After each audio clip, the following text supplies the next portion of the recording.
My husband cheated on me and tried to leave me with nothing. Heartbroken, I was about to jump into the river when the baby in my belly suddenly spoke. Mom, don't do it. I've been reborn. In my past life, my scumbag father kicked us out for his mistress and then won an $11 million lottery. I was even more desperate and about to let go when the voice spoke again. I know the winning lottery numbers. We can take them. Please don't die. More importantly, my scumbag father's hidden money is in the bedroom ceiling. Take it first, then divorce him. My legs stopped shaking and I finally calmed down. When I got home, I borrowed a ladder and started tearing open the ceiling. Since I had run back in tears, the housekeeper didn't dare stop me. I locked the bedroom door, set up the ladder, and took off my shoes. I glanced at my slightly rounded belly. Son, are you sure it's here? Your dad will be back soon. If we tear down the wrong spot, we'll lose our chance. A childish yet cocky voice came from my belly. Mom, trust me. In my past life, that scumbag dad hid his gold bars here. Third panel from the left. Push hard.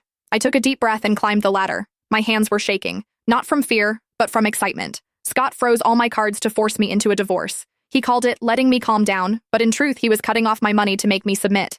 He wanted me to leave with nothing. Dream on. I shoved the patterned ceiling panel open. Dust fell and blurred my vision, but I didn't wipe my eyes. I had already touched the heavy black cloth bag. It was so heavy that I nearly fell off the ladder while pulling it out. Be careful, Mom. If you fall, we'll both die.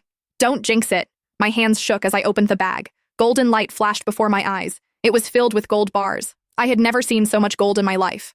I rummaged through it and found stacks of US dollars underneath. How much money is this? About $5 million. That scumbag dad secretly siphoned it from the company behind his partner's backs. It was meant as startup money for him and his mistress to enjoy life overseas. In your past life, you jumped into the river and let them get away. They used this money to go abroad, get credentials, and return as famous entrepreneurs, completely forgetting you.